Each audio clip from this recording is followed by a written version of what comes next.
Oldboy is one of the best revenge movies ever made. Spike Lee's 2013 Oldboy, however, is a monumentally cancerous embarrassment. Apparently there's plenty of people who think that this remake is actually not that bad, and it leaves me to wonder what they even got out of the original. Apparently to some people, the entire experience of watching a film is nothing more than a summary of basic plot points, because aside from that, everything about the original that made it special was either butchered or stripped away, which kind of defeats the point of remaking something. If every choice that made the original work was not important enough for you to include in the remake, then what about the original did you want to share to a new audience? What movie did you even watch? Most times when there's a great film, certainly international films, and it's remade in America, people are terrified of what's going to happen.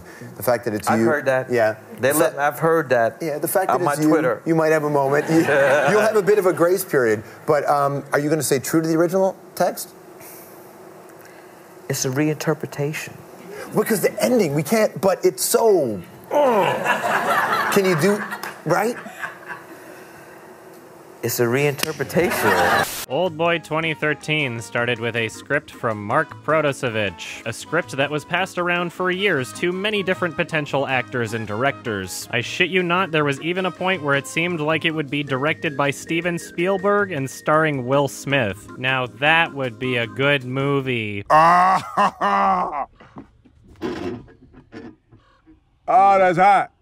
That's hot. Now, it's unclear whether or not this writer created this as some sort of passion project as a fan of the original film, but the end product just makes it seem like it was a total cash grab. Like, hey, we got the rights to this previously successful intellectual property. Perhaps people will watch this for the title alone. Eventually, the project made its way to Spike Lee, and it's incredibly unclear whether or not he was even passionate about the original movie at all. Now, when I decided to make this review, I kinda fucking hated Spike Lee. Partly because of some shitty things that he's done, but mostly because the movies I saw from him were absolute garbage. So I challenged my perspective and decided to watch some of his supposedly great films. And at this point, I don't really hate him. He's clearly got some talent, even if he's made more bad movies than good movies. And I'm glad I bothered to look past the surface here, because what became incredibly apparent was that Oldboy 2013 was a movie that he was either not proud of or not interested in making. Perhaps this film was made with the Taika Waititi approach of one for them, one for me. They're paying me money to make this movie, so I guess why not? Fuck it. Who knows, maybe I'm wrong and Spike Lee just genuinely loved this script. But when you compare the interviews he gives for something like BlacKkKlansman, which is undeniably a passion project of his, he just seems so eager and excited to talk about it. He's got a lot to say and he clearly wants to share it with the world. But then you look at the interviews he gave for Oldboy 2013, and it feels as though he's not even awake. The way he talks about this movie feels as though he's being forced to talk about it.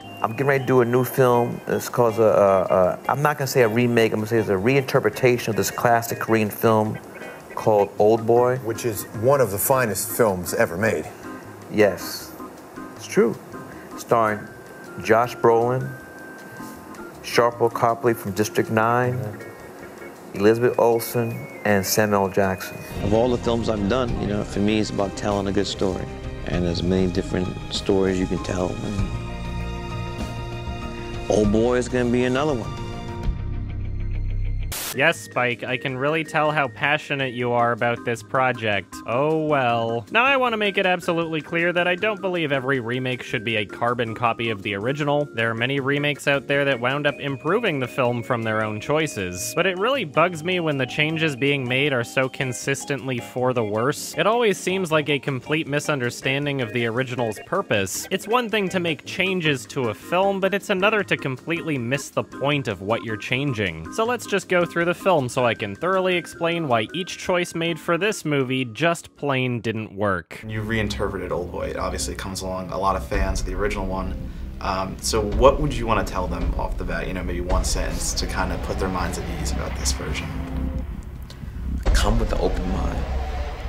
Alright, so in case you hadn't guessed, I'm gonna be spoiling the shit out of both of these movies, so if you haven't seen the original 2003 South Korean Oldboy, then check that out right now. I would suggest watching it with subtitles instead of the dub. Right away from the very beginning of the film, the differences between the two are staggering. The original film opens up right into the action. It's exciting, the music is exhilarating and intense. Who the hell is this guy and why is he dangling this other guy with a dog over the edge of a fucking building? To put it quite simply, it grabs your fucking attention.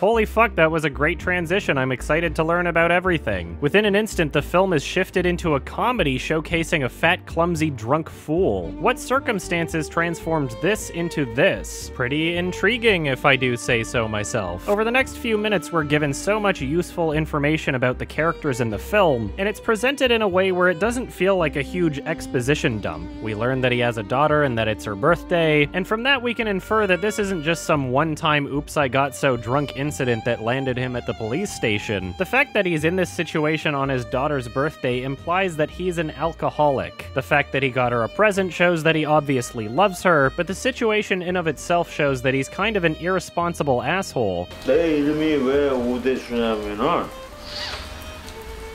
오늘만 대충 수습하면서 살자 이래서 오대수거든. 근데 왜 이렇게 오늘은 수습이 안 되냐? 보내줘! Hey, what do you know? Even his name holds significance towards the sequence of events in the film. It's also interesting to note that this film starts with the main character in captivity. Not only is it clever foreshadowing towards the captivity that he ultimately winds up in, but seeing how he reacts to this taste of what's to come really emphasizes his struggle later in the film. I also love how his sharing of personal information makes so much sense because he's shit-faced. There's plenty of people that wind up oversharing when they're drunk, so it makes tons of sense. We're introduced to this character who picks him up from the police station, and we can obviously infer that he's such a great friend in his life that he would do that. The first thing he does once he's released is phone his daughter, telling her that he has a present for her and insisting that she waits just a bit longer for him to get home. His friend even insists on talking to his daughter on the phone to wish her a happy birthday. The film doesn't even show all that much, but it's incredibly clear how close their relationship is. As his friend is on the phone, our main character disappears into thin air, and this sets up the sequence of events for the whole film. So, after 5 minutes of exhilarating, entertaining, and purposeful filmmaking, we've made it to the opening credits, where it's clear from the stylized choices here that time plays a very important role in the film. Now, I'd say that was a pretty fucking great intro to a film, don't you think? Let's see what Oldboy 2013 has in store for us. So the movie starts out and it's straight into the opening title sequence. It's stale and uninspired visually, and the ominous music we're treated to is indistinguishable from any other Hollywood schlock movie. I can understand if you wanted to change the personality of the film, but right away, it's clear that this film has no personality. Why make art when you can just check items off a list of what is required to make it technically a movie? As soon as the opening titles end, we meet our main character, Joe Doucette. Joe, the most uninspired name of all time. We learn that he's an advertising executive and also that he's an alcoholic, but instead of showing it in any kind of fun or interesting way, it kind of just slaps us over the head with it. Oh no, he's getting drunk on his lunch break. Just look at that bottle of alcohol. Oh no, he's such an alcoholic. Oh no, look how drunk he's acting towards his secretary. He's such an asshole. Now, the original movie wasn't exactly subtle in how they showed him being drunk. The subtlety is found in how that information relates to the actual story. From an audience member's perspective, this scene could very well be for the sake of entertainment only, and although we do get essential information in this scene, it in no way feels like an exposition dump. In Oldboy 2013, the scene serves literally no other purpose than to dump that information. Okay, item 1 on the checklist, we gotta show that he's an alcoholic. Let's show him pouring liquor into his soda cup. It has changed from something you can learn about the character into something that the film is insisting about the character. We then learn that it is October 8th, 1993, 3:12 p.m. And within less than a minute, we get this conversation. What can I do for you, Donna? Do you know what day this is? Yes, I do. It's the 8th of October, the year of our Lord, 1993, which means that I'm late with my child support again. That is not why I'm calling you, and you know it. You know, usually when you break immersion and put a title on the screen, the whole point is to deliver information to the audience that they otherwise wouldn't have gotten. Why would you put that there if you're just gonna say it anyway? I mean, him saying it out loud wasn't exactly subtle in the first place, and unlike the original film, you can't really just chalk this one up to him oversharing a bunch of personal information because he's drunk. Who exactly benefits from this title if you're just going to say it out loud less than a minute later? Why? I asked you to come to Mia's party 3 weeks ago and you never called me back. Well, I can't make it, Donna. Why not? Because I have a big client dinner, Donna. Huh. Well, that's way more important than your daughter's birthday. Okay, listen to me. She is 3 years old, okay? 3 years old.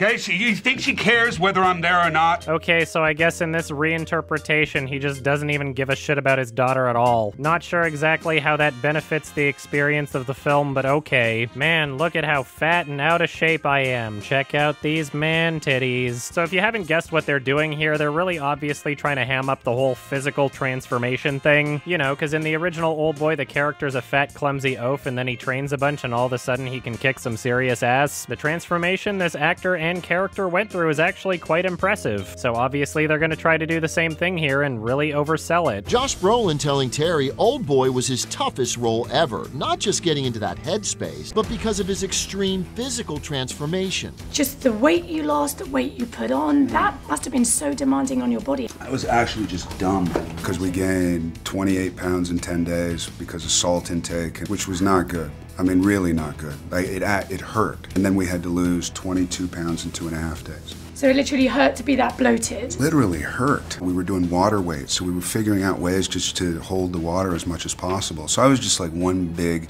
roly-poly bloat. Once again, this is no longer something you can learn through experiencing the film. It is instead something that the film is insisting that you pay attention to. Embarrassingly enough, despite how insistent this film is about it, you can barely fucking notice. He looks the same. 44-year-old guy trying to be 25, you know? It's stupid. This is the equivalency of one of those shitty diet infomercials where the person is clearly extending their stomach in the before shot. Wow, look at how much weight I lost. Can't you tell? Aren't you impressed? Please clap.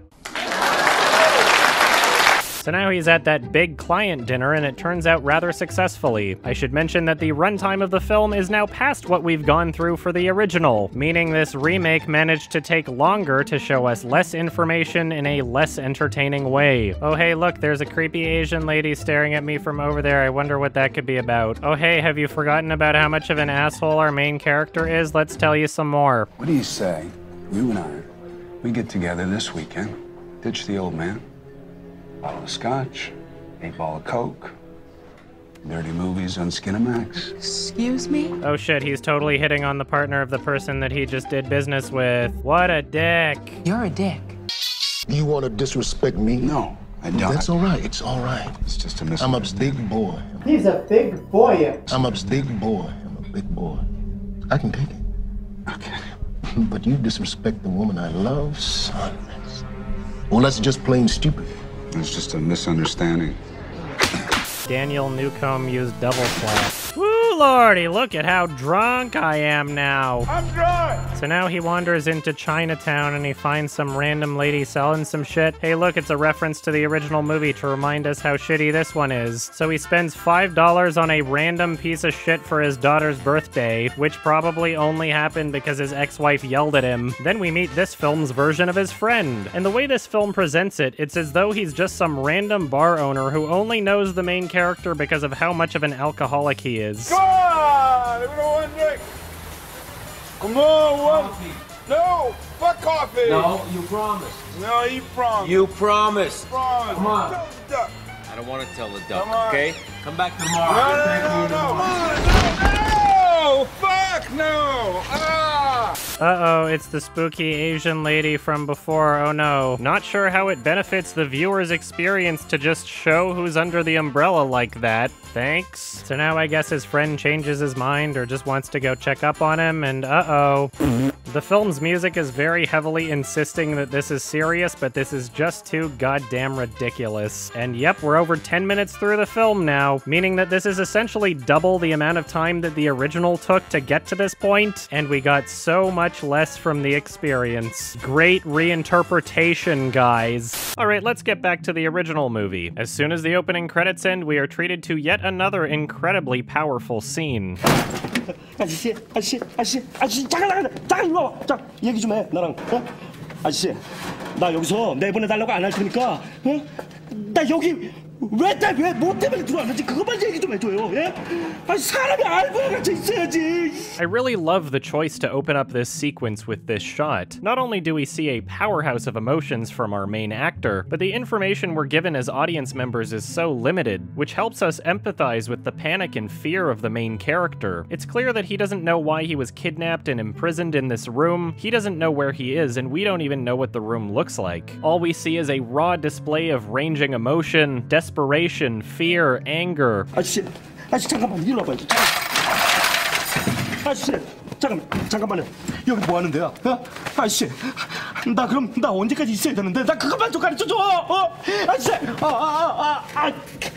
야 씨발. It's just such an intelligent way to open up a scene, and it really shows the thought and care put into how information is revealed in this film. Just how long and how desperately was this character waiting for this door to open? The 2 months that he's already been imprisoned is clearly driving him to act desperately. 개새끼야, 너 씨발놈아 얼굴 봤어 너 나가면 죽어 이 개새끼. 이거 씨발 미안해 욕 안 할게. 나 그만 가르쳐줘. 한 달 아니면 2달이야.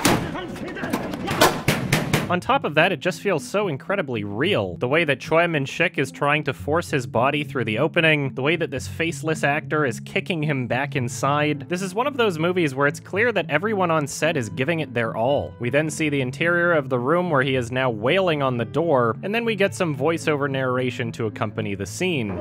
그때 그들이 15년이라고 말해줬다면 조금이라도 견디기가 쉬워졌을까?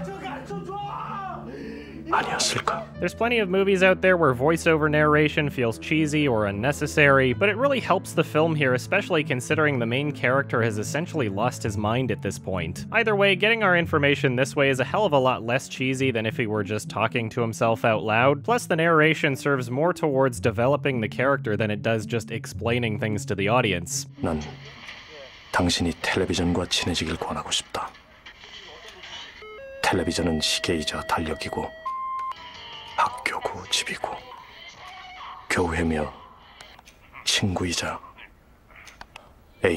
When we learn that his wife has been murdered, there is no voiceover narration because it's something that we can already figure out from what we're seeing. Our main character is driven to the point of insanity, he starts hallucinating ants crawling all over his body. The emotional toll that this experience is inflicting upon this character is just so perfectly communicated. He even tries killing himself, but they won't even let him have that. After 3 years, we see from his performance how difficult it is for him to stomach eating the same food he's been given every day. Eventually, he starts writing a prison journal and tries to figure out exactly which person he's wronged in his life would do this to him. One day he realizes he gets an extra chopstick with his meal. By this point, our character is so focused on revenge that he dedicates his time to physical training. At 6 years in, he starts to tattoo one line in his hand for every year he's been imprisoned. As the years pass, we can see the scars grow on his knuckles from punching the wall. As he makes progress with his escape plan, we see television clips showcasing major events that have taken place while he's in captivity, which is a clever way of showing passage of time considering he is experiencing all of these events through his television set alone. After 15 years, he gets his first taste of the outside world and he predicts that he'll be out within a month's time. But this time, when he is knocked out from the sleeping gas, a woman comes in the room to hypnotize him. 당신은 고개를 돌려서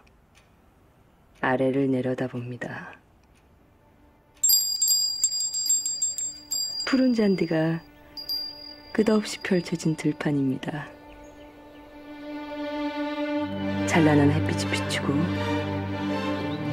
산들바람이 붑니다. What a great scene transition. Anyway, now it appears as though he's out of that room, so let's see what Oldboy 2013 did with this whole scene. Rather than showing us a powerful scene 2 months into the main character's captivity, we are instead shown Joe Doucette waking up in the room for the first time. At first he thinks this is just a regular motel room that he probably had a one-night stand in. He peeks behind the curtain of the running shower, but oh, spooky, no one's there. He then starts talking out loud to himself, saying things like, "Where the fuck is the phone?" Eventually he realizes that this is no regular motel room and that he cannot escape. And now they decide to recreate the shot that the original film started the scene with. Hey, tell me why I'm here. No, listen. Tell me why I'm here. No. Yep, that's it. No desperation, no range of emotions. He barely even fucking tries. What Josh does is a tour de force. He has to play someone who's locked away for a long time.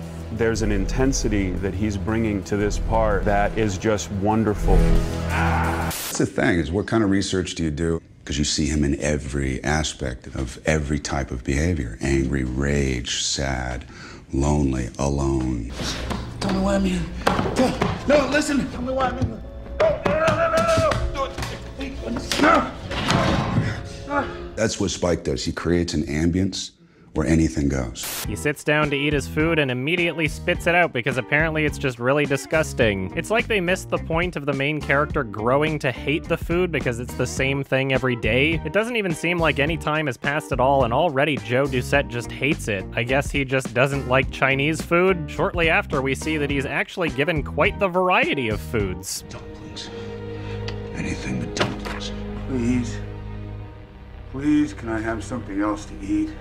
Jesus H. Christ, God love you, give me something other than this crap. Why are you saying this when they're giving you many things other than dumplings? You got Frosted Flakes, you got cup of noodles, you got a burrito. Even the dumplings come with a healthy portion of rice. If you're not going to include the fact that the main character was given nothing but dumplings to eat, then what's the point of showing him being sick of dumplings at all? It's like they completely missed the whole point. Like, great, he's a picky eater, I guess. How exactly does that add anything to the movie? We then get a recreation of the masturbation scene from the original. In the 2003 film, several years have passed and the main character's only companion is the television. He is so desperate for human affection that he resorts to masturbating to women on television who aren't even really doing anything all that sexual. This is a scene to emphasize the desperation of the character, and once again, this remake completely misses the fucking point. Not only is what Joe Doucette masturbates to essentially just almost porn in the first place, but there's zero semblance of any kind of desperation in him doing this. Here we go. In. Squeeze. And release. Let's go. Keep going. Squeeze. And up. Ah. Ah. Ah. Ah. Rather than seeing the toll that isolation has played on the character, instead all we can see is that he's a creepy pervert. The main character of the original was clearly not fucking proud of himself for doing this, but Joe Doucette is just so into it and enjoying himself that it feels as though this is probably the same routine he has at home. Why are you showing it if the whole point of showing it isn't there? Why? So Joe gets knocked out from the sleepy time gas, and then we see people collecting his hair and blood and fingerprints. The first film left some room for interpretation as to what they were doing, and you eventually learn what they were doing through information presented later, but once again, Oldboy 2013 removes any sense of thought or subtlety from the viewer's experience. If it wasn't already obvious enough that they're getting his fingerprints on a crowbar, the bags and containers that they are using to collect all of this are labeled evidence, just in case you didn't get it. So now he learns that his wife got murdered on television. In the original film, the news coverage states that the main character had been missing a year before that point, but in this movie they fail to communicate any kind of passage of time at all. It's so poorly presented that who knows, maybe it's been a year, maybe it's been a week. The victim was the mother of a 3-year-old girl who was inside the apartment at the time of the killing.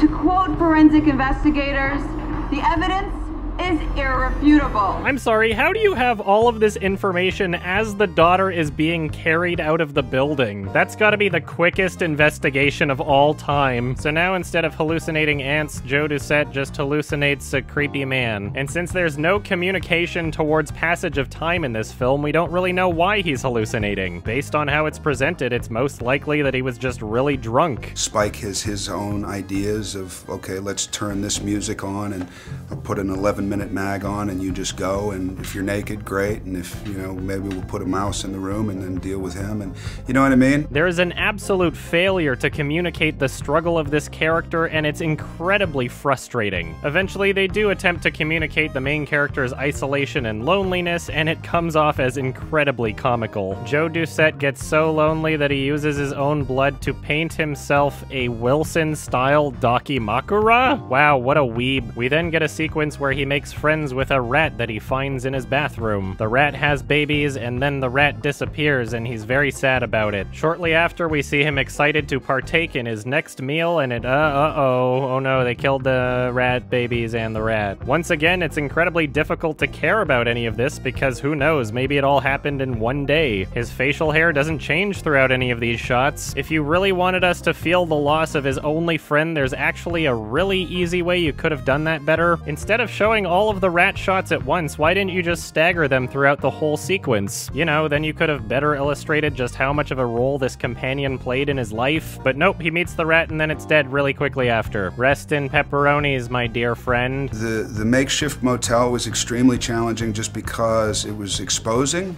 physically and emotionally. And that was kind of, not new, but just to that extent I think was new. And then Spike would, you know, put an 11-minute mag in and just, you know, play a certain song over the loudspeaker and then just let me go, which is really unnerving because, you know, you have a crew sitting there going, oh, this is so dumb. So now Joe Doucette tries to cut himself and it looks really fake and stupid.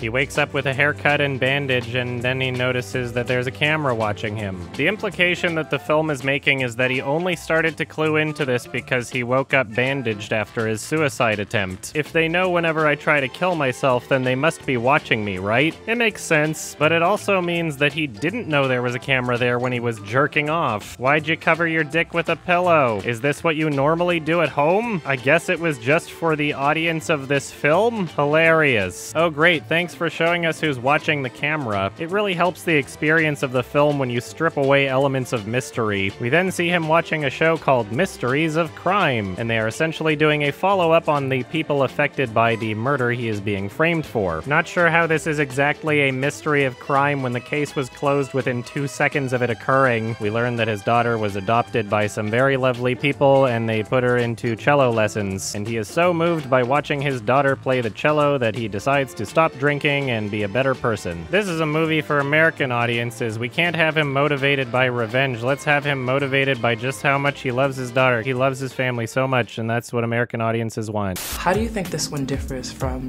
the one that was created in 2003? We keep the same plot points to a degree, but the whole movie is made from an American point of view and a point of view of 2013. We then get a similar but less effective montage of him making progress with his escape, and instead of ending it where he still has another month to go before he'll be free, he actually gets to the point where he can escape. He goes back to the room to grab his pillowcase and the letters he's been writing to his daughter over the years, and just as he's about to leave for good, he gets distracted by the television. His daughter's on TV again, and it's very important that he sees her because he loves her so much. She's all grown up and she's playing the cello so well. I love my daughter so much. Oh, hey, the sleeping gas. Maybe I should get going? Nah. Wouldn't want to catch this program at a later time or anything. Let me inhale a bunch of this sleeping gas first and then maybe try to crawl away. Oh, it's too late. And now, with no hypnotism scene at all, he wakes up outside in a rather spacious-looking chest. Yay, we did it. We caught up to the other film. But here's the real kicker. We are now half an hour through this hour and 40-minute long pile of garbage, meaning this entire entire boring captivity scene was 20 minutes long, whereas the original film communicated everything and so much more in just over 11 minutes. You spent twice as long trying to communicate this man's struggle in captivity, and you fucked up so bad that we barely feel it at all. How embarrassing. I think it was like really smart that the writer, Mark Protasevich, he decided to make it last longer, you know, the scenes when he's in jail. And it was really interesting, you know, to explore of, you know, all the moments when he's alone and he's like confronted to himself and he's becoming like almost crazy. Crazy, but a better person. All right, before we get back to the original movie, I'd like to talk about how shitty this poster is. Seriously, what are we even supposed to interpret from this? He doesn't look like he woke up scared, not knowing where he is. Why does this film feel the need to constantly insist on how cool he is? Also, this looks less like a movie poster and more like a YouTube thumbnail for one of those mailing myself in a box challenges. It just looks pretty awful in general, but there was actually a point where the poster didn't look quite nearly as bad. I mean, check this one out right here. Not only can you clearly tell that this character is escaping here, but the font choice implies a level of chaos and confusion, which not only fits what the film should be going for, but it's admittedly intriguing. This poster was designed by Juan Luis Garcia, a man who was approached by an ad agency representing the film to create several posters. He was told that they could only pay small amounts for creating the posters, but that if the studio and Spike Lee liked them enough, then he would be fairly compensated through the licensing buyout fee. Now, with Juan being a working artist, he obviously saw some red flags, but he was so excited at the prospect of having his own work representing Spike Lee's film that he was a bit blinded by this. From this point, he claims he was taken advantage of, lied to, manipulated, and harassed over the 2-month period that he designed the posters. Eventually, the ad agency contacted him back and said that Spike loved a couple of the posters, but unfortunately, the licensing buyout fee he was promised was insultingly low. He had spent an entire 2 months creating these posters, and the amount that they had offered him was the same that he makes in a day as a photo assistant. Insultingly enough, they insisted that money wasn't important and it was the exposure that counts. Once he refused, they told him that he was a despicable human who would never find work again and threatened to sue him. And on top of all that, they never even paid him the small amount that he was promised for creating the posters. Months later, he decided to publish his posters online as it's something that the agency told him he could do for the exposure anyway, but despite that, he was met with several more threats and harassment. And eventually, these posters were published on Spike Lee's personal and production company's Facebook pages, and it looks like somebody decided to edit in little copyright disclaimers at the bottom of these posters. Copyright 2013 40 Acres and a Mule Filmworks. Copyright 2013 Spike Lee. Oof. After this point, Juan published a letter to Spike Lee detailing the entire experience, and quite understandably, this caused a lot of people to become furious, to which Spike Lee responded on his Twitter, "I never heard of this guy Juan Luis Garcia. If he has a beef, it's not with me. I did not hire him. Do not know him. Cheap trick writing me. Yo!" Very professional. Gotta love how he channeled his inner Jaden Smith and capitalized every single fucking word. Anyway, despite how much they obviously loved the posters he created, instead of paying him, they decided to go the noble route and just rip one of them off. And that is the story of how we got this shitty poster. Totally worth it. So to give a quick summary of what the original film does from here, the main character wakes up. It turns out that he is not in an endless field of grass and that he's actually on a roof somewhere. He finds a depressed man who's about to commit suicide, and we get kind of a bizarre scene. Now, although this may seem a bit comical, it actually says a lot about the character. This is the first human being that he's interacted with in 15 years now. He has been absolutely starved from human interaction for so long, and at this point it seems as though he's trying to make sure he's not dreaming. 내가요. 아무리 짐승만도 못한 놈이라도요.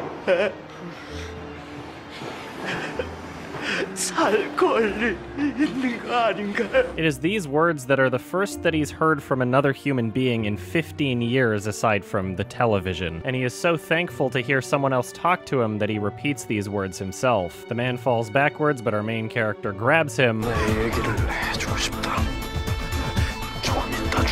The film doesn't show him tell his story because we already saw that, so the man's like, wow, that's crazy, now let me tell you why I want to kill myself, and our main character just leaves. It's awesome. As he's leaving, the guy actually kills himself. He finds a bunch of guys hanging out and grabs a cigarette from one of their mouths, and since it's his first cigarette in 15 years, he gets quite the head rush. They kick him over, and then he decides he's going to put his 15 years worth of imaginary training to the test, and it actually works out. Later outside, a man comes up to him and gives him a wallet and phone. 나한테 뭐 물어볼 생각하지 마. 나 하나도 몰라. He looks inside and there's a bunch of money, so he goes to a restaurant and says that he wants to eat a living thing. He mentions that he recognizes the chef and says that he saw her on a television cooking program. Then his cell phone rings and the ringtone is the exact same song that played every time the sleeping gas filled the room. The man on the phone starts emotionally toying with him as though this is some sort of game. 옷은 마음에 들어요.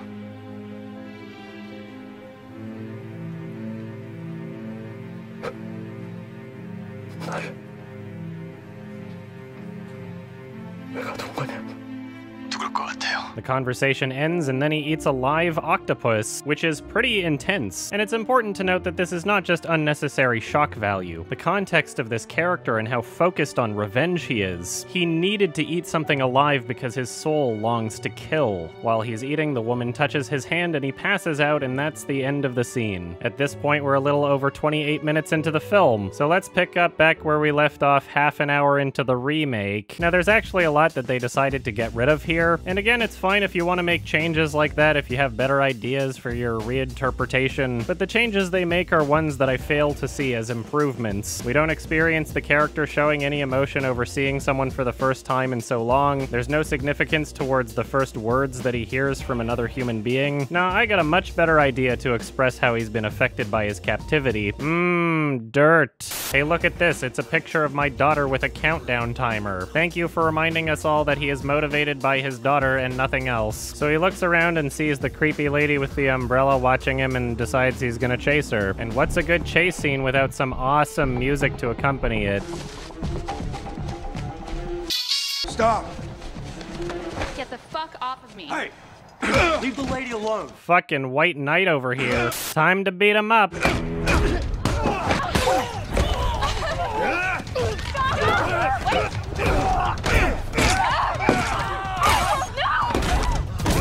Now, I know that both films show these guys being super pro martial arts fighters as soon as they get out of captivity, but I feel like it's a lot less believable in this film. Taekwondo literally originated from Korea. It's not unreasonable to assume that the main character was at least exposed to it at some point in his life before captivity. Not only that, but the martial arts training he gives himself is so much more present in the original. In the remake, he punches the wall a couple times, but most of the training we see him do is him just working out. It's a little more difficult to believe that Joe Doucette became a pro fighter from watching yoga. Also, what even was this scene, really? These 5 football guys were just hanging out drinking while their girlfriends were like 20 feet away? I have to assume they came there together because they're drinking the same beer. What's up with all the gender segregation? Also, why was this lady there to fuck with him at all? If these random football guys weren't there, then he would have caught up to you. What would have happened then? Was this a part of your plan? Perhaps she just didn't think this one through? So he gets back to chasing her as she casually walks away. He finds the umbrella, but oh no, it's not her. Hey, tell me what she is. Tell me where she is. Where is she? Let him go! Jesus, let go of him! So now we're introduced to the female lead, who instead of being a chef, she is a nurse that helps out at a mobile clinic in the back of a van. He decides to leave and she offers him her card. Later, Joe winds up at his friend's bar and knocks on the door. He lets him in and Joe decides to tell him his story. Something I forgot to mention is that in this film, he's captive for 20 years instead of 15. It's like they're trying to compensate for how ineffectively they show the character change by just insisting more. Neither him nor his friend look like they've aged 20 years, but whatever, I guess. I've been locked up for 20 years. 20 years? Yeah. 20 years in the same room? God, I would have gone crazy. Somebody set me up. Also, in the original film, he winds up meeting his friend much later, but as I said before, the difference in how they show their relationship is night and day. Here you have a dedicated, lifelong friend who would pick you up from the police station, and here you have the owner of some bar who the main character keeps trying to get alcohol from. Oh, fuck no! What's the point in showing their friendship when you can just insist it instead? Anyway, he gets a phone call from a blocked number with a hilarious image on the screen. And of course, he sounds like the cheesiest Hollywood villain ever. Hello, Joseph. How's your first day of freedom? Who is this? I believe that we are solely responsible for our choices. One of the things that Spike suggested early on was he wanted to make Adrian British. Once again, this entire scene is just a watered-down version of the original. Remember all that raw emotion? Well, fuck that shit. Why would you waste your efforts on that when you can just add in some really cheesy music? If you are successful, Joseph, I think you will find peace. I believe you may even find happiness, perhaps with that lovely daughter of yours, Mia.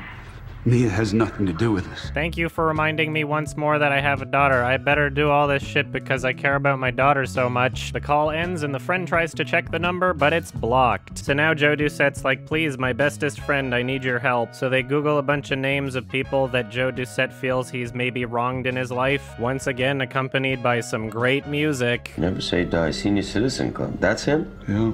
Why is he on the list?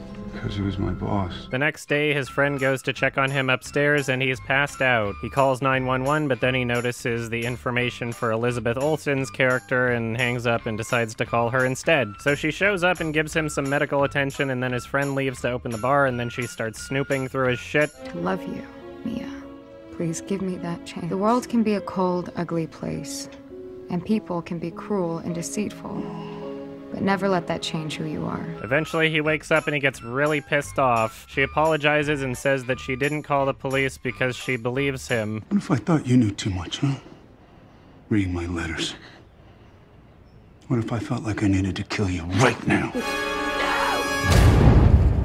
She buys his shit immediately without question. I don't know, if you're nursing homeless people every day, then you've probably seen a few schizophrenics, right? These letters can't possibly be the delusions of a crazy man who is now threatening me. I guess I'm just gonna help him on his journey. So now they wind up at a retirement home because one of the persons of interest is there. I'm not sure if it was trying to imply that his friend sent him this text or the bad guy, because if it's the bad guy, then he's no longer using a blocked number, and maybe you should get your friend to look into that. And if it's your friend, then why is he badgering you with this in all caps while you're supposed to be resting? Isn't he just downstairs doing bar service right now? Whatever, now they're at a retirement home because this is where his old boss is right now. Oh no, he's a crazy man now. Sorry, boss. How do you know that's not him? He seems happy. The one who called me doesn't know what happy means. Yeah, he looked really happy. Couldn't you also just tell from his voice? Did you really think that your old boss turned into an evil British villain? Hello, Joseph. Yeah, it sounded like it could be him, but once I saw how happy he was, I ruled that out. So now he decides he needs to look for a restaurant named Dragon something. Essentially, he's trying to track down where all of the dumplings came from. Why is your phone scrolling when you're not touching the screen? So he goes to a bunch of different restaurants to try the dumplings to see if he recognizes them from his captivity thing. Eventually, he tastes one that seems familiar. He hangs out at the restaurant and notices an unusually large order, and a big burly man in a suit with a cigar in his mouth comes by to pick them up. As he leaves, Joe Doucette goes through the back of the restaurant and grabs a hammer from an Asian lady who was just hammering a sign into concrete. He steals the delivery guy's bicycle and then chases after the vehicle, and within a short amount of time, he has successfully followed them to their destination, and he just sneaks right in unnoticed somehow. Now, as you probably already know, the first movie had a dumpling scene as well. He chases down the oblivious delivery driver a long distance, and when he gets there, he's horrendously out of breath. He follows him up the elevator, and that's how he gets inside. When Joe Doucette chases the vehicle, it doesn't feel like he's exerted himself in any way whatsoever. Good thing the building was only a couple blocks away, I guess. Joe Doucette uses his secret ninja skills to sneak around and take out both of the guys instantly. So now's probably a good point to get back to the original movie for a bit. By this point in the film, they've spent time developing the relationship of the main character and the female lead. It is often bizarre, and I can understand why they wouldn't want to replicate all of that for American audiences. But either way, something was actually developed here, whereas the chemistry between these two is non-existent. We get a scene where she's chatting online with a friend, and he reveals himself to be the bad guy. She claims she has no idea who this person is, and they just talk about sushi sometimes, but this causes him to to distrust her. Anyway, he makes it up to the secret location, and this starts off some of the most satisfying scenes ever put on film. So if for some reason you ignored my advice earlier and still haven't seen this movie yet, then you should probably just get on that right fucking now so you can experience it firsthand. Seriously, just watch it and come back, it's great. The first guy that he interacts with is one that he sneaks up on, and the presentation is just so enjoyable and creative. There is so much personality in this movie, and it really adds to the experience. Then we see this man who is taking a business call on the phone. Our main character breaks in, and we're treated to some excellent usage of classical music.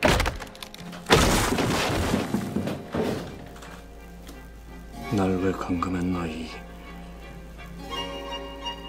족방새야. The reason he calls him a dick shit is because that's what he was called by the young guys that he beat up. 족방새. 처음 듣는다. 텔레비전은 욕을 안 가르쳐 주니까. This movie is just filled with purposeful reincorporation, and every ounce of purpose that we see in this story is stripped away in the remake. Our main character then says he's going to avenge himself by extracting one tooth for each year he was imprisoned. The combination of music and emotion and practical effects make this scene just fantastic. After extracting his teeth, the main character ironically allows him to talk. He says he never saw the man's face who ordered for him to be imprisoned, but tells him he made recordings of their conversations. As he's leaving, there's a bunch of thugs waiting for him. He hands his hostage over so he can get medical attention, and then we see one of the coolest fight scenes ever. This fight lasts nearly 3 minutes, and it's all done in one shot. It's incredibly well choreographed and realistic. The set that they built to get this angle works very well. There are so many movies where a group of thugs are taking on one guy and you just have to wonder why they're all attacking him one at a time, but we were already shown the limited space of this hallway, so it makes sense because there's only 2 directions that they can really attack him from. What helps make this fight realistic is that there's an intentional clumsiness to it. Characters will often swing and miss their target, slip and stumble. Once he's defeated a decent amount of them, you see the fear being displayed in the remaining characters. It's just such an intelligent, well-crafted, and well-choreographed scene. And this is what you get when the people working on the film care about it. This is what you get when you have a great director at the helms of a project. The main character doesn't walk away like nothing scratched him. He forces himself to crawl backwards with a knife in his back. It is one of the most iconic fight scenes ever at this point, and for good reason. He leaves reflecting on how much of a vengeance-filled monster he's become, and he questions whether or not he'll ever be able to return to his old self. Eventually he falls over, injured and exhausted. A man helps him into a cab, and as he's about to leave, this happens. 그럼 잘 가라고 됐어. Alright, that was all pretty great. Let's see what Oldboy 2013 did with this scene. First he shows up and cancels Mr. Robot.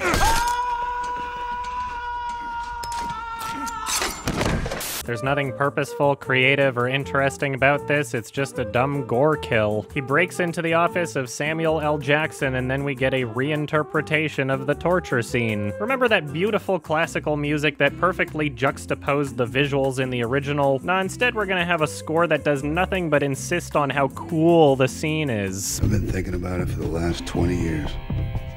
Wait. Cocksucker! Ow! Ow, motherfucker! Ow! Fuck, this is just so lame. Apparently it's really, really, really cool that Joe Doucette is slicing off a bunch of tiny chunks on this guy's throat. You know what I thought was cool, though? How the main character in the original tortured this man in a way where even if he wanted to talk and give answers, he couldn't, which really emphasizes how focused on revenge he is. Samuel L. Jackson could give him information at any point, but just decides not to. Having a big scar on your throat is a lot easier to live with than missing 15 teeth, so why not, I guess. At one point, Joe Doucette shoves a big ball of yarn in his mouth so he can't speak, but then he just removes it like 2 seconds later. What was the point of that? Was it one of those things where you thought, oh, the original movie did something like this, so let's do it too, but let's also forget to have any point to it this time? Also, maybe the ball of yarn should have been a bit smaller so you could actually shove it in his mouth. He's clearly biting onto it and could spit it out at any point in time. What the fuck is this? Oh no, Joe Doucette managed to get a hold of some table salt. You wouldn't want that in a fresh wound. That would really sting. Wow, what a cool way of torturing someone. This is so cool right now. No. One of the reasons why the torture scene in the original was just so incredibly effective is because we can all relate to the pain of having a tooth pulled. Most of us have experienced some sort of pain in our teeth, and it hurts. And as the film itself states, it's the anticipation of pain that causes this feeling. It's incredibly easy to imagine how painful this experience would be, whereas with the remake, there's really nothing to relate to here. I don't think many people watching this film have gotten little chunks of their throat cut out. The fact that we're unable to relate to any anticipation of pain here makes this so much less effective. Also, you're kind of just doing him a favor by killing the bacteria and disinfecting the wound for him. But it's really cool, guys, seriously. Is it going to be, I mean, the original's incredibly extreme. Are they going to retain that? It's not going to be sort of toned down for all? No, I think there's no point in redoing that movie if you're gonna do less than. Yeah. So Joe Doucette finds his tape and decides to play it right there. In the original film, he brings the tape to the female lead's home and listens to it later. 손님께서는 어느 정도 15년입니다. 안 되겠습니까? 무슨 죄를 지었길래 어디서는요? 말이 너무 많아요. Now that doesn't really reveal all the information he's looking for, but it's some kind of a clue to keep the audience intrigued. But by the end of the tape listening in the remake, we learn literally nothing. And of course they're not going to show Sam Jackson reacting in any way to the ridiculous amount of time he's being asked to imprison Joe Doucette. How long will we have the pleasure of entertaining this Mr. Doucette as a guest? 20 years. Nah, that would contradict how badass and cool his character is. Samuel Jackson's haircut, you know, he has that, he has the do the whole time, you know, whose idea was that? Mine. Because I know that when you cast Sam, one of the first things you're gonna say is, how's his hair gonna look? So I said, Sam, you ever worn a mohawk? And he said, no. I said, let's go for that. He said, okay. So eventually someone discovers the dead bodies and tries to get in the office. Maybe you should have listened to that tape somewhere else. He holds Sam Jackson hostage and then he makes his way towards the stairs. Easy, Joe. Get him! Get him! Get his ass! Kill Marco? Yeah, they killed Marco. I'm sorry, what? Didn't they all chase you in the exact same direction you went? I get that these are a bunch of new guys, but where did the old guys go? Weren't they chasing you? It's just such a sloppy scene transition that obviously wasn't very well thought out at all. As soon as he gets here, it's abundantly clear that this is a completely different day of shooting. Obviously, that was never a thing in the original movie, and it was all pretty fucking seamless. But in this movie, it might as well just be a week later in a different building or something. My expectations for this fight scene were that they wouldn't even try to do it in one shot, but they actually did, so that's something, I guess. But it's still just so sloppy and embarrassing. Throughout the sequence, we get more shitty cool music and distractingly cheesy sound effects.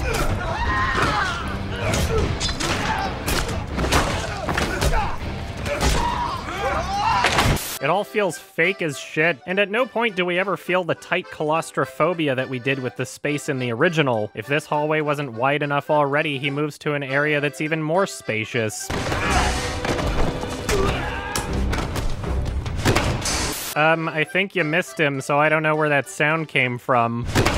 Maybe he swung so hard that the air hit him. As with the first movie, the fight dies down for some moments, but instead of seeing thugs that are astonished by the main character's fighting abilities, it just feels like we're watching a bunch of dopey-looking extras who have no idea what they're supposed to be doing.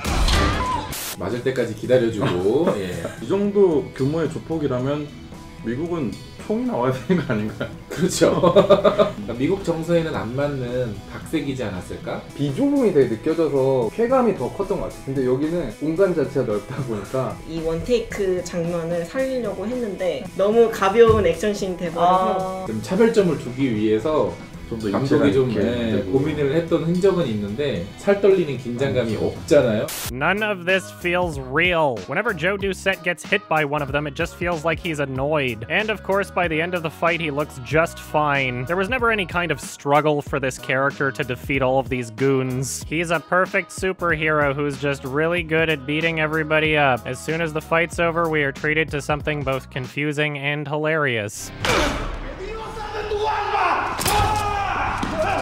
What the fuck? I have to assume that the fight scene continued with him encountering more thugs, but it was just so sloppy and embarrassing that they cut it out. This is not the same place where you just were. Perhaps they did show a bit of a struggle with these last guys that we'll never get to see. As it's presented, it feels as though he'd be just fine if it weren't for that surprise knife attack punchline.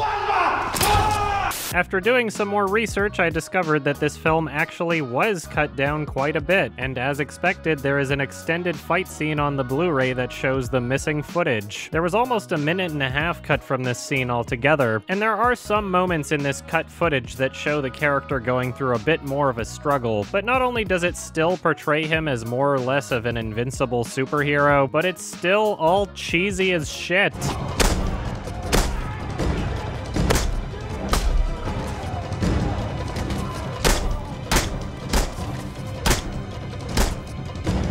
Apparently there's people out there that think that Spike Lee's extended director's cut would have saved the movie. I guess we'll never really know, considering the original cut of the film was 3 hours long, but personally it just feels like it would be adding bullshit to bullshit. I don't really see how experiencing more bad is supposed to save this movie. Going through the rest of the deleted scenes, I found something else that was kind of interesting. Apparently they completely reshot the scene where Sam Jackson is receiving the call from the bad guy. Maybe they thought his hair looked a little too ridiculous. Oddly enough, in this version, he actually does react to the whole 20 years thing. How long will we have the pleasure of entertaining Mr. Doucette as our guest? 20 years. I'm sorry. I'm not sure I heard you correctly. You did. So I guess in some aspects there was a potentially kind of better film before they cut it down. Still, this movie is pretty fucking broken at its core, which I'm sure you can tell by this point in the video anyway. The problems with this movie definitely do not end at editing choices and missing information, although it is interesting to think about what a director's cut of this film would actually be like. Anyway, Joe Doucette makes his way down the stairs with a knife in his back, and we are treated to yet another unintentionally hilarious scene transition.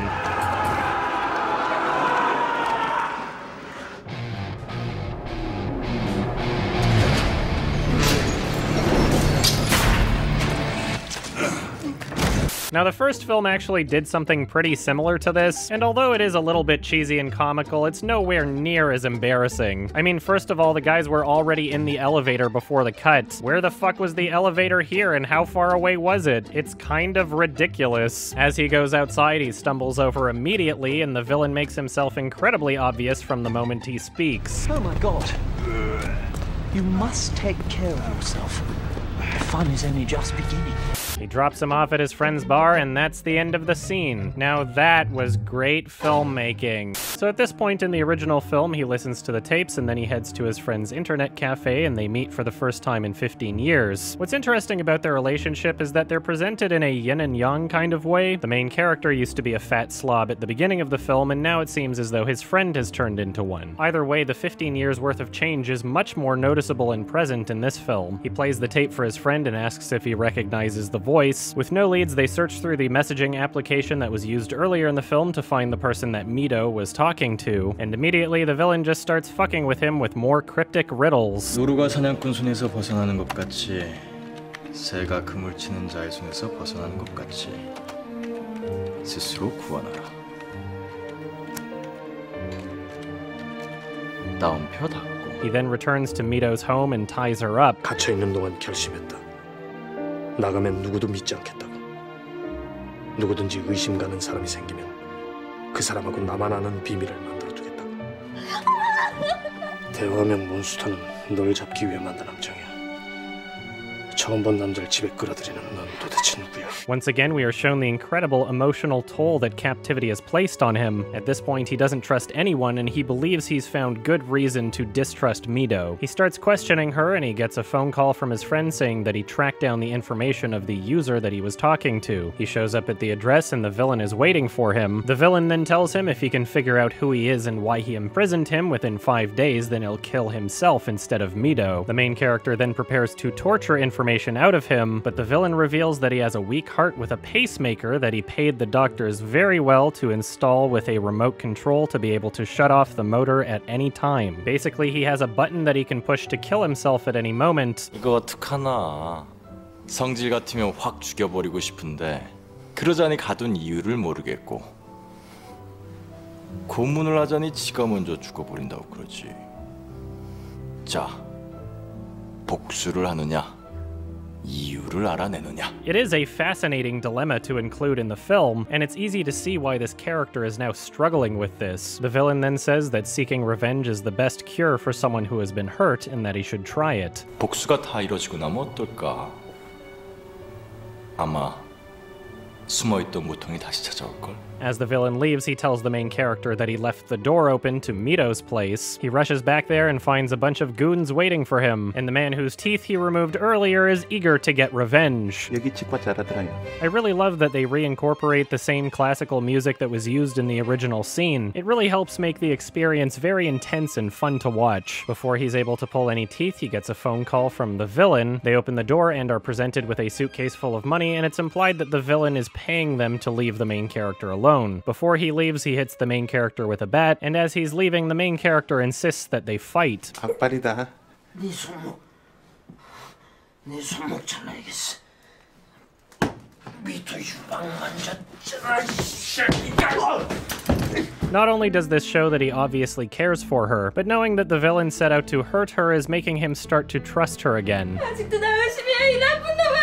At this point, Mito quits her job and they leave in a rental car. Despite their very bizarre issues, these characters are now falling in love, and eventually we see them making passionate love to each other. As they're sleeping, we see gas start to seep in from under the door, and when they wake up, they discover that someone has placed a mysterious box in the room. Inside the box is a severed hand with the same ring that we saw in this character, and at this point they figure that they must be bugged with some sort of listening device, because the villain clearly knew that he threatened to chop off that guy's hand. They go to a local business to get the bug removed, and then back at the internet cafe they start doing more searches for the villain's username, and this leads them to the website for the evergreen Oldboys, which is associated with a school that the main character once attended. Alright, let's get back to the remake and see how they handled all this information. So Joe Doucette gets some medical attention from the nurse and the guy that we saw working with her at the mobile clinic. Later, the bar's about to close and he gets a call on his cell phone. I guess this really is the villain's phone number. He decides to call the number back this time, and uh-oh, it's coming from inside the bar! There he is! Apparently every single patron in there was one of his goons the whole time. So yeah, basically they just decided to skip over the whole character experiencing trust issues because of his captivity thing. The villain presents the same challenge of finding out who he is and why he did this, except this time the reward includes $20 million worth of diamonds for some reason, and if he fails he's gonna kill his daughter. Oh no, not my daughter. She's my entire motivation as a character. Also, there's no real dilemma between truth and revenge anymore. The only reason he's not trying to kill the guy is because someone else will shoot him. Man, that is so much more interesting. They then show him a live broadcast of Marie being abused. That's some pretty perfect video quality for a 2013 iPad live stream. He takes a taxi over to her residence, but oh no, they're waiting for him. When Sam Jackson gets the phone call from the boss, he basically just decides to repeat everything he's saying out loud. Well, indeed it was you who gave me this address, and I appreciate that, but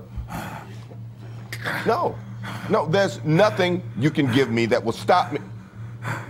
Go to the door. And yeah, pretty much the same thing happens minus any real tension or emotion. The main character never tries to fight them or anything. There's no threat to cut off his hand. Overall, it's a pretty soulless reinterpretation. As they're leaving, he gets another phone call from the villain, who I guess just immediately decides to hang up. Every time he calls, the same music plays. Yeah, that's how ringtones work. Did you expect a different song to play every time he called? At this point, Marie decides to Shazam the ringtone, and they find out that the song is from Evergreen Academy. So yeah, this is the whole reason why he mentioned the ringtone. I fail to understand why they didn't do what the original film did and have the song play every time the gas was released. At least then it would be something worth him pointing out. Like, hey, every time he calls it plays the same song from when I was in captivity. Not, duh, every time he calls it's the same song plays. Isn't that weird? So now this film tries to show them falling in love, and it's just so fucking awkward. There is zero fucking chemistry between these characters, and it's really awful to watch. I'm glad you're here.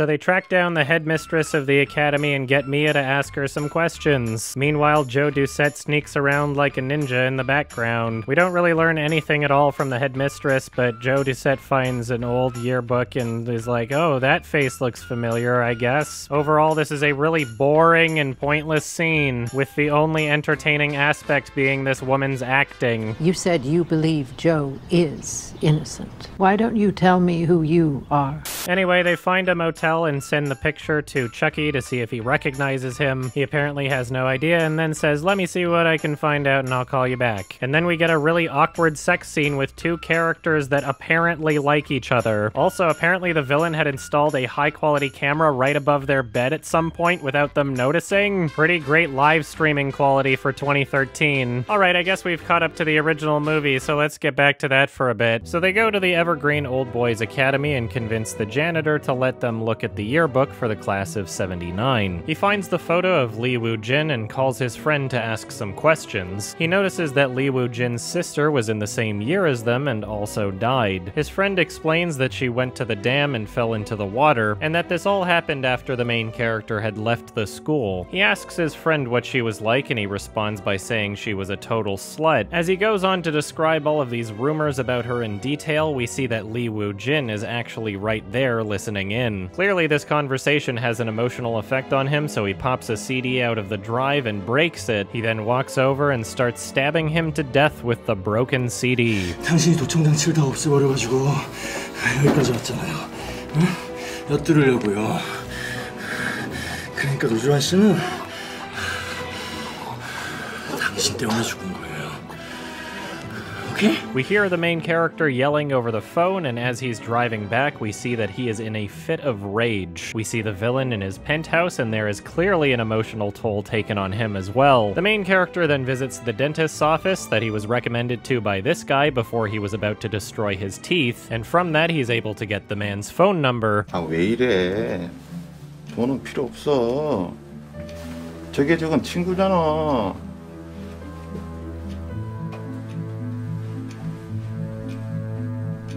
손은 썩어서 그냥 버렸어요. 정이 엄마. 이 나쁜 놈의 새끼들. At this point in the film, we learn that the main character arranged this to imprison Mito there. Whether justified or not, he believes he's doing this for her own safety and tells them to release her if he's not back after July 5th. In his mind, this is a place that is guarded where she can't be hurt, and since he's a fugitive and can't turn to the authorities, he believes that this is his best option. Later, the main character learns that he had more to do with those rumors than he had initially thought. 진심도 추아이한테 들었다 카는데 네가 제일 잘할 기록한다 야가. We are then treated to a flashback sequence where the main character starts to remember the events that took place. This entire sequence is shown with a changed color palette, and we essentially see the current version of our main character following around the younger version of himself. The way this sequence was shot, they were never shown in the frame at the same time. It's a clever and effective way of showing him retrace his steps. Eventually he remembers looking through a broken window at the school. Inside an empty classroom, Lee Woo-jin is playing with his sister. Over the course of the scene, it turns into something sexual, and once they notice him watching, he leaves. As he's packing to leave for Seoul, he mentions what he saw to his friend. And apparently he blabbed to the whole school. Now at this point, there's still more to reveal within the story, but the main characters feel as though they have the truth. Mito suggests they run away where they can never be found, but our main character is not yet satisfied. 못 끝날 것 같아. 이제 복수심이 아예 내 성격이 돼버렸어. Alright, that was all pretty great. Let's see what Oldboy 2013 did. At this point, Chucky uses the information received from Joe Doucette to do a Google search, because apparently the main characters didn't realize they could do that on their phones. He tries calling them, but they're busy fucking, I guess, so he leaves a message. And at this point, we realize that the villain is listening in. Call me as soon as you get this. It's not about him, it's about her, the whore. Remember? So the villain decides to pay Chucky a visit, and whoo boy is this ever comical. You called her a whore. You called her a whore! Whore! Whore! Whore! You know, and Charlton went for it, and, you know, he did something very extreme, which I think was amazing. You know, it's walking a razor's edge. Now it's nighttime, and the main characters are breaking into the school to find some info. They find the info on the villain's sister, and then we get an incredibly embarrassing recreation of that flashback sequence. In this version, we see young Joe Doucette being an asshole and stealing some girl's panties. Hey, Joe, leave her alone. If she wants to go, let her go. Donna, shut up. This is sexy. Very sexy. Huh, Chucky? Oh, what a fucking freak. You douchebag. Ew, this girl wears perfectly normal panties. What a fucking freak, am I right? Now, once again, this film completely misses the point of how the original was presented. Rather than showing the main character retracing the steps of his younger self to try and remember what happened, instead these two are kinda just awkwardly hanging out in a scene where they don't belong. Both versions of the main character show up in frame at the same time. The old version leaves the room and the young version just stays there. It just feels really awkward and distracting. Once again, this film doesn't understand what made the original work. It just sloppily recreates the gist of it in the hopes that it does. What is even happening here in the present anyway? Does Marie see all of this shit happening too, or is she just really bored? Anyway, the young Joe Doucette goes to his stash by the greenhouse and hears a noise worth investigating. You'd think that if they were openly drinking alcohol inside the school that he wouldn't have to stash any outside, but whatever, I guess. Oh no, those two people are fucking, and now I can see both of their faces. Hi. So that is what the main character saw, and apparently Marie has just been staring at nothing this whole time. They then go look through a microfiche slide and discover that there was a double murder-suicide. That's him, the man in the greenhouse that night. He was her father. So you're a professor at the school who decided to fuck your daughter. Why did it need to be at the school? Why didn't you find a room with a locking door? Or perhaps a room that's not made out of fucking windows? In the original film, it's pretty fucking harsh that he got locked up 15 years for talking about an intimate moment that he intruded on. But in this film, I don't see any justification whatsoever. Why would you be fucking your daughter on the school property outside in a greenhouse unless you wanted people to see it? Were you thinking you had some kind of expectation of privacy or something? This is your fault. Oh no, somebody found out about our relationship. How could this have happened? Anyway, they leave the building and he calls Chucky, but there's no answer and there's a mysterious box right there, so he opens it and oh no, I'd know that tongue anywhere. Remember the mental breakdown that the main character in the original film experienced when he lost his best friend? Well, apparently Joe Doucette doesn't give a shit. All he does is shake his head a little and try to calm down Marie. If this is how the main character is reacting to this, I'm not really sure how we're supposed to feel as though Chucky's death mattered at all. Whatever, I'll find a new bartender. 이렇게 뒤로 이렇게 제껴서 그냥 흘러가는 거를 멍하게 보고 있는 그런 영화는 별로 나는 무슨 재미를 보는지 모르겠어요. 그렇게 편안한 휴식이 필요하면 찜질방을 가지 왜 극장을 가나 나는 알 수가 없어요. 어쨌든. Back at the motel, Marie tries to convince him not to go pursue the main villain guy. If he kills you, you're not going to see your daughter. Okay, and if you kill him, you're still not going to see your daughter. You just don't go.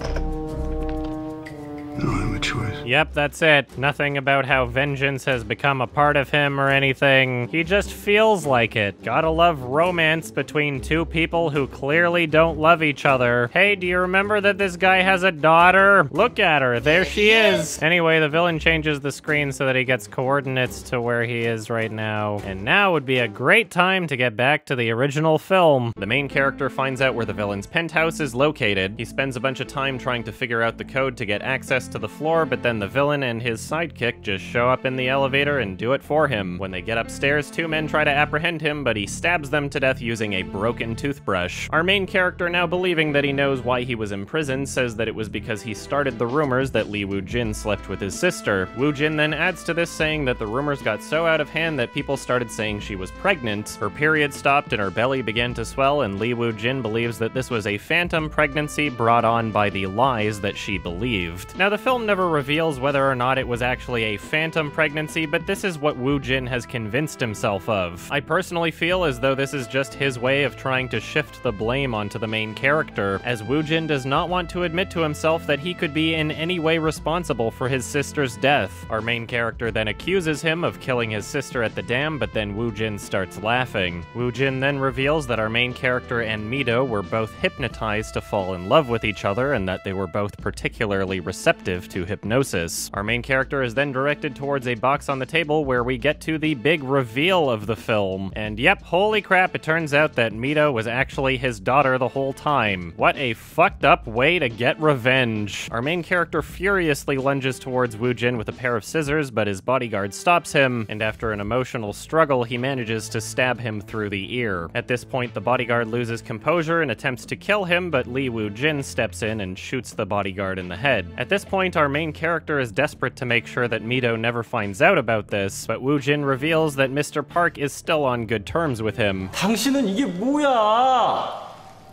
박철웅 씨 손은요? 이 병신아. 그 강금방 있죠? 이사 가야 된다고 그래서 그 건물 주고 산 거란 말이야. 내가! He calls Mr. Park's phone and talks to Mido, who says that he's telling her to open a box in front of her. 이거 그때처럼 보라색인데. 안 돼! 미도야, 안 돼! 절대 열지 마!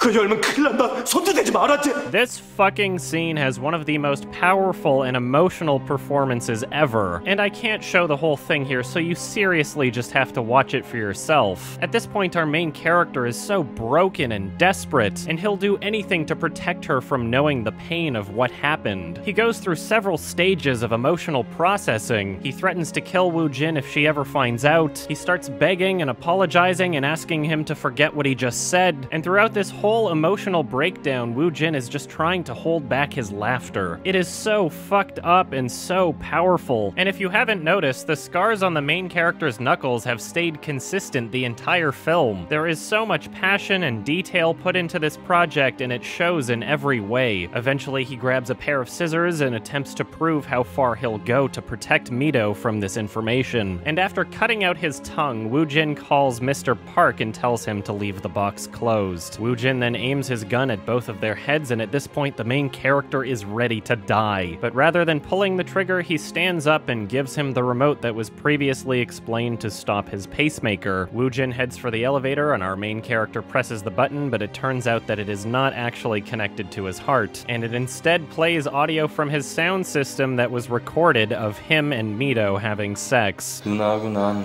다 알면서도 사랑했어요. 너희도 그럴 수 있을까?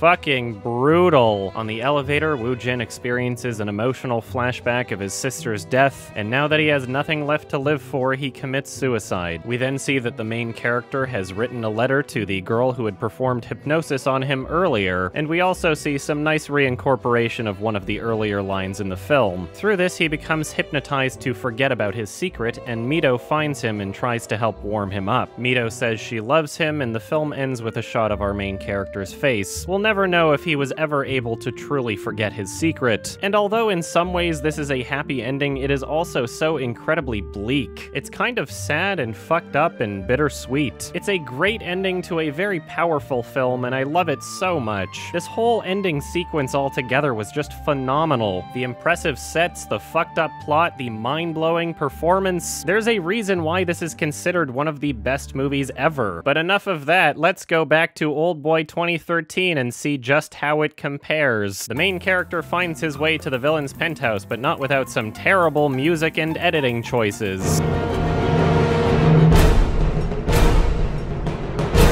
He immediately starts fighting with this film's version of the bodyguard, and it's over in like 2 seconds. Cool. The villain then turns on a live feed of his daughter and then opens up the briefcase full of diamonds that he was promised. Joe Doucette then explains why he believes he was imprisoned. I saw your sister with a man down at the greenhouse.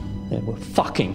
They were fucking. Perhaps they should have been fucking somewhere with a bit of privacy. It's your fault that you noticed these two people fucking outside. I'm sorry, this is no one's fault but your dad's. This is just so stupid. Then we get a really comical shot of the bullying that Amanda experienced in school. Amanda's a whore! Whore! Whore! Whore! Whore! Leave me alone! Fucking calm it down! Whore! Whore! The villain then explains that his father was a great man and he only knew love and what we had together was pure. And then we are treated to the funniest scene in the entire movie. So once again, we're shown a flashback with our present-day characters just awkwardly standing there for no reason. The father enters the room and immediately the daughter's response is to start undressing. Like, that's the cue. As soon as I enter the room, we fuck. Those are the rules. Oh no, he didn't come here to fuck. He came here to fuck shit up.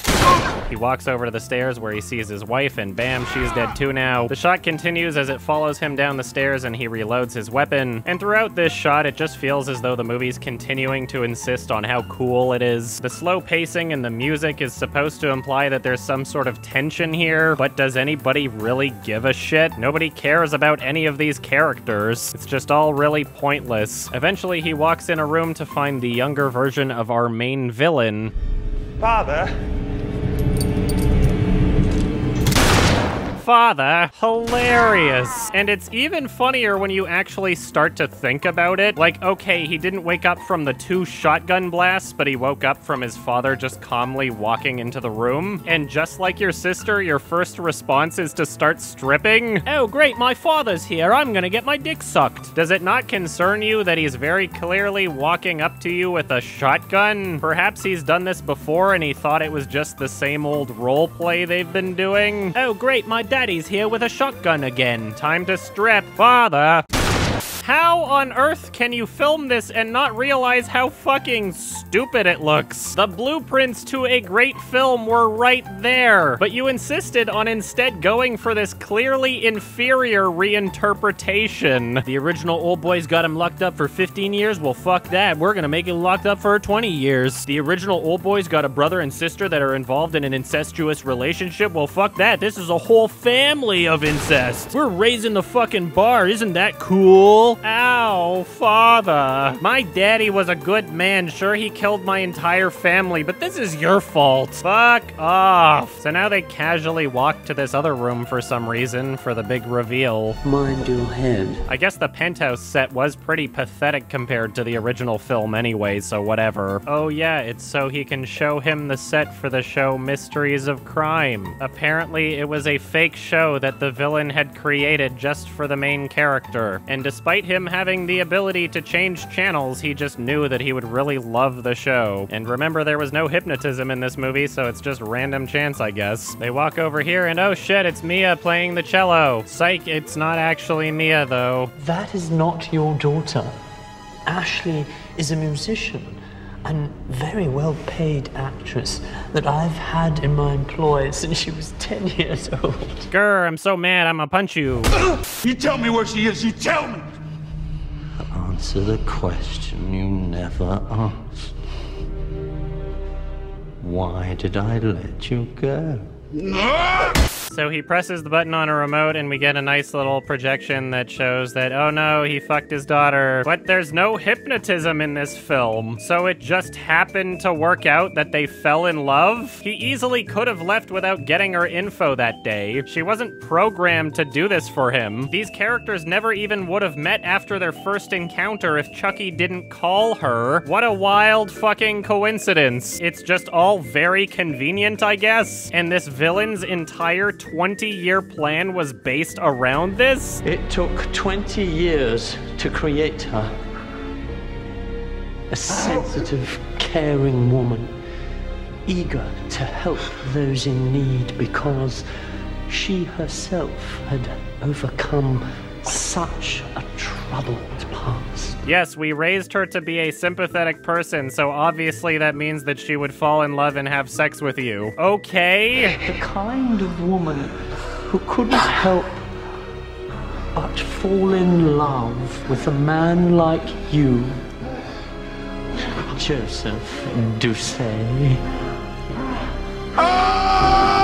Oh my god, this is embarrassing. Oh, no.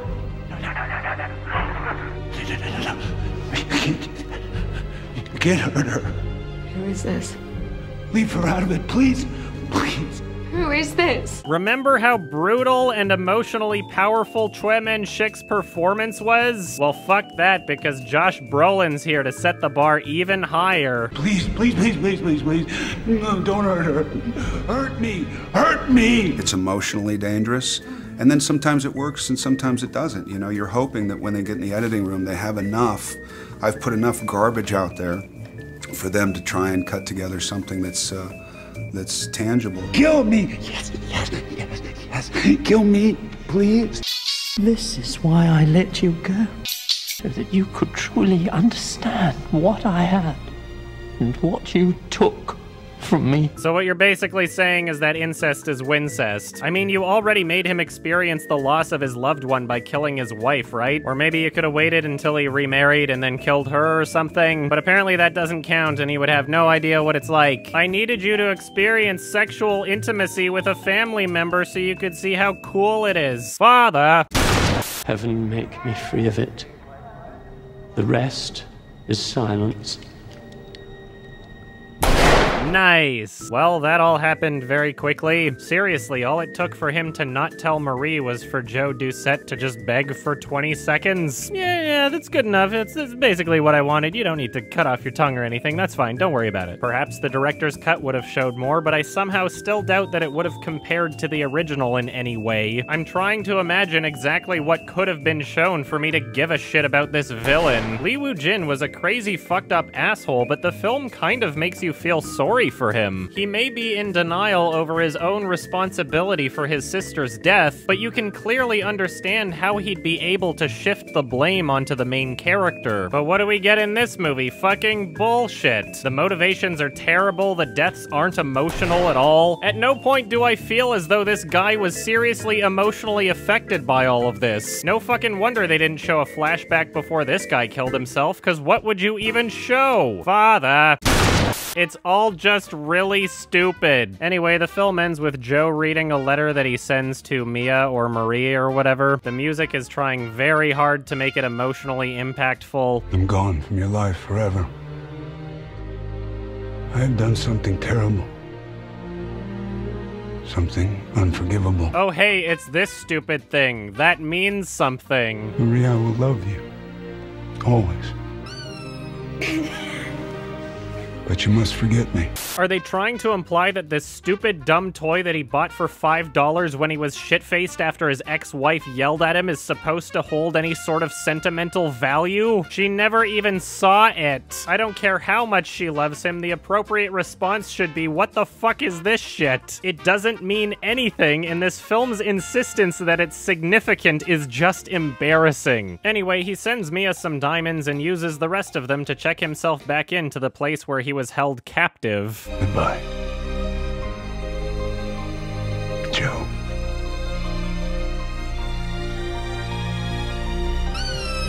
And apparently he even held on to that blood docky. This is the only love I'll ever need in my life. And yeah, that's the end of the movie. You couldn't just use some of the diamonds to move away somewhere? You're not gonna try and start a new life? Don't you think you might regret this decision in a couple days? I mean, obviously there was the concept of self-sacrifice in the original film, but this is just so forced. It doesn't make sense. Why is he getting dumplings again if he hates them so much? You'd think his bag of diamonds would be enough to request some better meal options or something. Nah, I just want to torture myself for eternity because I'm such a good guy. This is like the ending of I Am Legend. Yeah, sure, I don't really need to do this, but maybe the audience will think I'm more noble if I do. Alright, have fun in there, I guess. Hey, wait a minute. The end.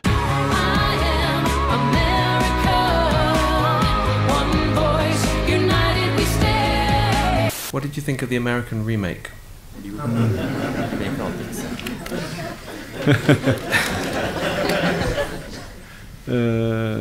실망시켜드려서 죄송합니다만 사실 제가 못 봤습니다. Now, we'll never really know if Spike Lee actually tried to make a great movie here. After all, his attitude in the interviews he gave is likely because of how much was cut from the film. But not only was this film broken at its core with a pointless and terrible script in the first place, but there's a much bigger problem here. By making this film, you are essentially telling American audiences that they don't need to expand their horizons. There is a world of foreign language cinema out there that is waiting for people to discover it, and part of the reason why the original Oldboy is so important is that it acts as a gateway for South Korean cinema. This film is so well made and accessible to mainstream audiences that it proves that there's something more out there. You can show this film to someone who's not interested in foreign language films and they'll probably love it, and some of those people will become more interested in discovering films that aren't in the English language. Now, I'm not saying that a film's language makes it better or worse. What I'm saying is that there are foreign language films out there that American audiences would love, but they don't get enough attention. And you are doing a huge disservice to this by making a shitty American remake of one of the best and most accessible foreign language films ever. It's a brilliant film. It's a brilliant story, and one that, you know, a lot of English speakers will not see because a lot of people don't see foreign films. This movie is a crime against the art of filmmaking itself, and hopefully this review has introduced the original film to some new audience members. If you loved Oldboy, then please check out Park Chan-wook's other films. His most recent film, The Handmaiden, was my favorite film of 2016, and you should probably check out some films from Joon-ho Bong while you're at it too. Anyway, hopefully I've proved to you just how fucking incompetent this remake was, and hopefully people who make remakes in the future will actually put some thought into what made the original film effective. There's no point showing a scene from the original movie if you're not going to show the point of the scene from the original movie. Anyway, this movie was garbage, 1 out of 10, it sucks, fuck it. Thank you for watching, bye-bye. If one of your films had to be remade, which one would it be, and who would do it? Reinterpreted, remade, which one? Whichever one you want to go with. Which one of your films would you want to see reinterpreted, and who would you want to see? None? Okay. Maybe a prequel or sequel, but not a reinterpretation. Okay. Hopefully that won't happen till that's fair. I'm no longer.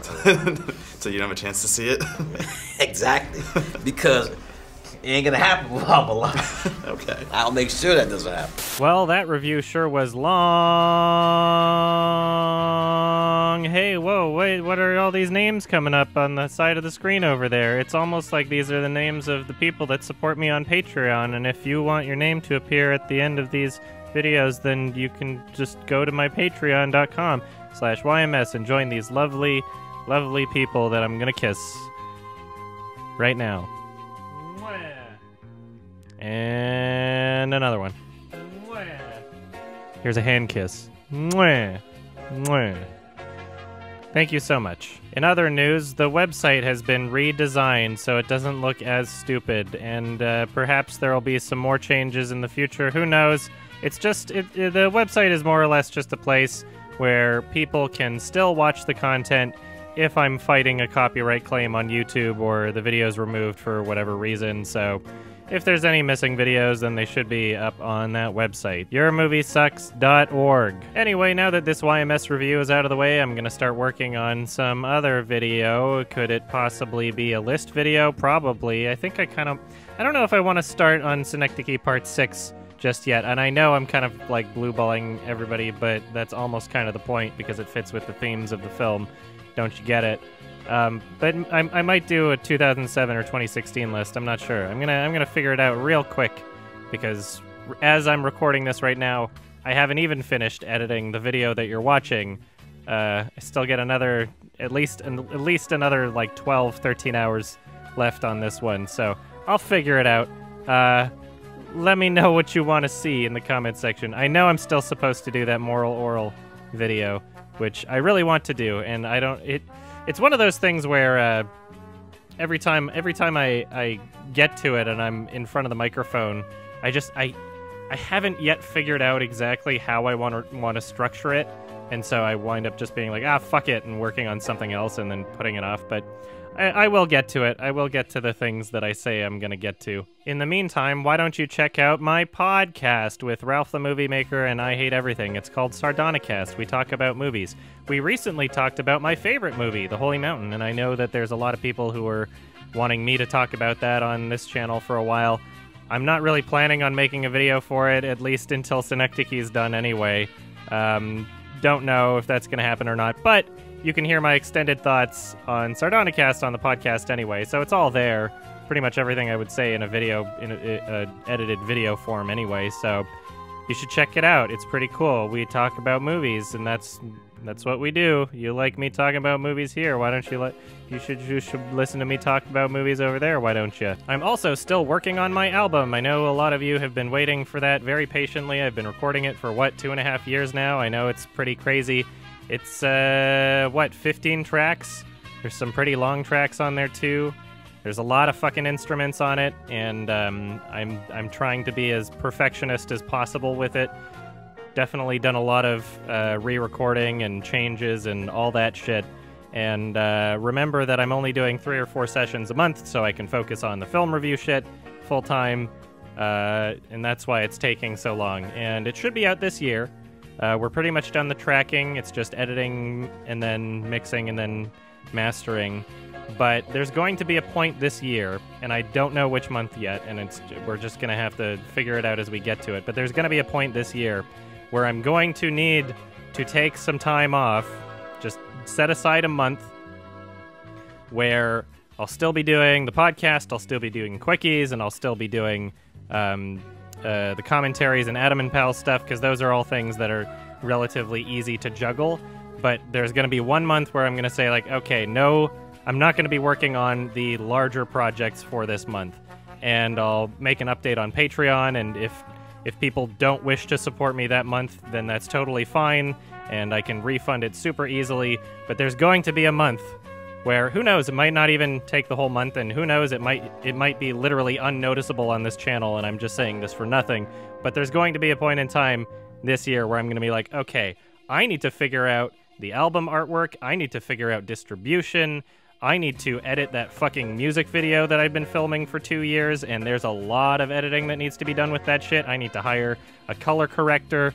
Like, there's a lot of shit that I'm gonna need to be like, okay, I need to focus on this right now. So stay tuned for that. It's gonna happen at some point this year.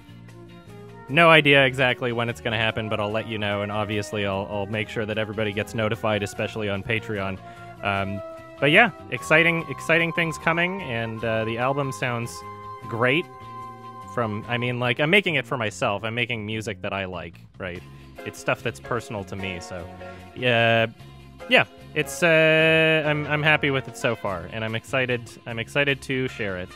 And that's the update for my album, I guess.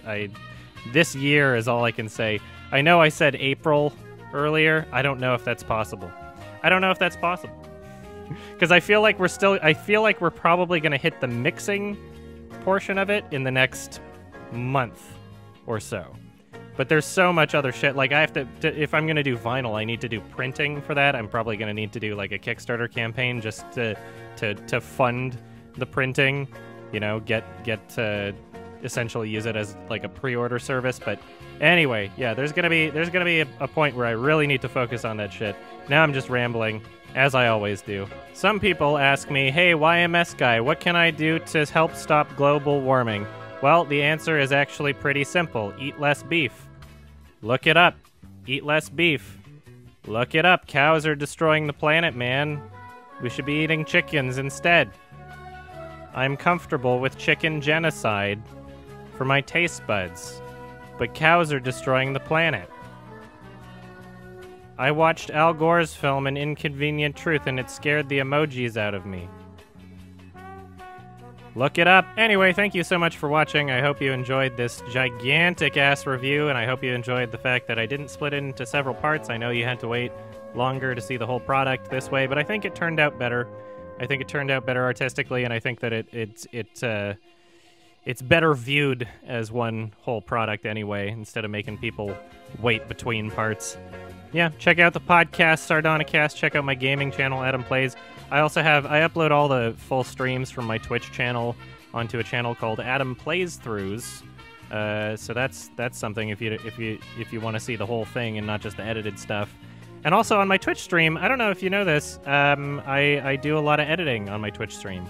So if you want to see me edit these videos, I know that you'd be getting spoiled for some of them essentially, but come hang out while I work and get shit done, boy. Yeah, stay tuned. Music, everything. I'm fucking tired, man. I'm so tired, but I still got a lot to do. Gotta finish this up, so I'm gonna end this here. Thank you all for supporting me on Patreon. Peace out. Love you guys. Bye-bye. Mwah, mwah, mwah. I think I missed some of the names. I might have just caught barely underneath them. I'll extend this conversation another 10 seconds just to make sure that I actually hit some names there. Thank you so much. Bye-bye.